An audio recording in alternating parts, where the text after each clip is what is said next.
Hey guys, so in my last video I started working on a Minecraft minigame called Pizza Spleef 3. If you want all the details about it, go watch my first video. But essentially, you and your friends, or enemies you've chosen to call your friends, play Spleef on a pizza, and when you mine the toppings, cool things happen. A lot of you have probably been wondering how it's going, so here I am, and Part 1. Ham. If you remember, in my last video I finished 19 out of the 20 toppings that I had planned. That last one was ham. My original plan was that it would spawn a flamey boy called a spark. How would I do that? Well, whenever you break a block it drops an item, so if I just looked for items with the ID white terracotta and then spawned a spark there, it would work just fine. The problem was that I had tile drops turned off, and to turn them on would mean this total mess. Obviously this is not desirable, but there is a pretty simple solution. Is there a really clever line of code that solves this exact problem? No, there isn't, so I'm just gonna brute force it with this giant chunk of code. No, Oscar, you can't spam essentially Haha, the code same go thing. Now that I have a way to spawn the spark, I have to actually make the spark. I thought this would be pretty easy. The idea I had was that the spark would fly around randomly for 5 seconds and then suddenly charge the nearest player for 5 seconds. And after over an hour of messing with random values, For some reason, Java Edition has literally no way of putting a random value in a scoreboard. I decided to start the cycle when the spark spawned and just leave it at that. By the way, throughout this series and any future series on my channel, you're gonna notice a pattern. I will try for literal hours to get one small thing to work, and after failing at it for so long, I'll just end up giving up and doing the much simpler and often better alternative. So keep that in mind. With every single topping finally finished, not really, but we'll get to that later, I can finally start working on the main reason that I recreated this game to begin with. The pizza generation. Part 2. The pizza generation. Scratch that. I need to talk about something that I neglected to mention in the last video. You'll notice in SethBlink's Pizza Spleef and my updated version that there is a special little centerpiece in the middle of the pizza. This is a raw egg, and when the yolk is mined, it gives everyone else nausea for the rest of the game. The trick is that you really can't mine it easily due to the fact that there are cobwebs or egg whites around it.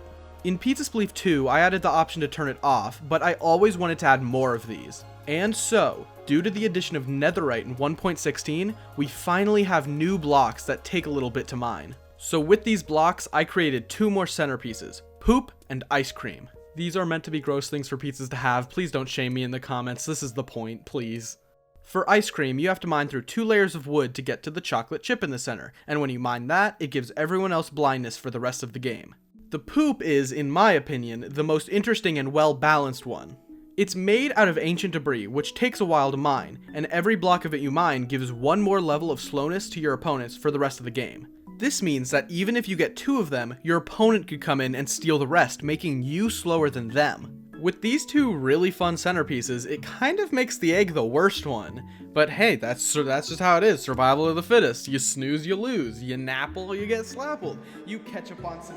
Since you now know everything you need to know about the pizza, aside from a few minor things, I can now begin to code the pizza generation. Part 3. Pizza generation. Wait, hold on. Where am I going to put all the options and all the buttons and stuff? What am I going to do? Well, looks like it's time for another build montage. Hell yeah, nailed the transition.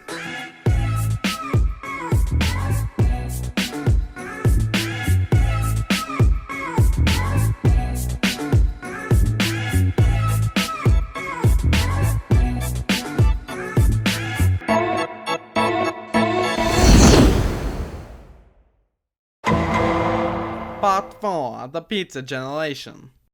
The way I made the pizza generation in Pizza Spleef 2 was simple. I had a version of all 3 types of pizza, each with every topping on it. I would clone that pizza into the main area and then remove any toppings that were disabled. This worked great most of the time, but there were some problems. First of all, every game had the exact same toppings in the exact same pattern, so there wasn't really any variety. The second problem, which I showed off in episode 1, was that if you only played with 1 topping, you got this glorious creation. So here's the plan. Make every new pizza unique, and make it so you can control how many toppings are on the pizza. The way that I can achieve both of these things is with the /spreadplayers command and with armor stands. Let's imagine that there are only 3 toppings, pepperoni, olives, and cheese, and that these 2 are enabled. There's also the number of toppings that we need, which is placed into a queue. My data pack will run through this list and check, is pepperoni enabled?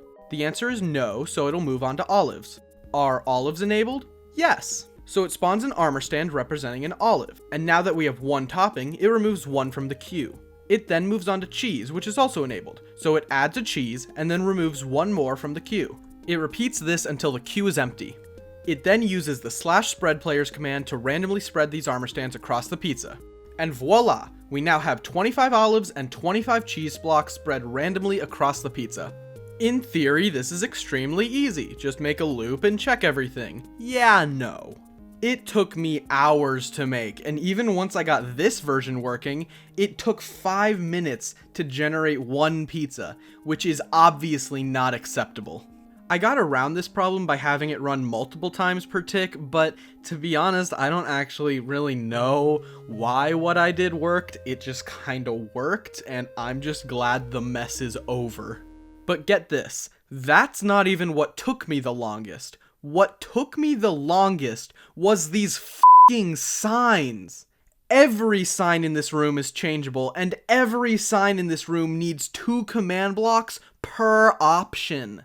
This was supposed to be a command block free map. This was supposed to be just the data pack. And now look at it. I spent multiple hours on just the signs. Part 5. Gameplay. Before I get to adding the first gameplay, I need to make a room where I can put the extra settings.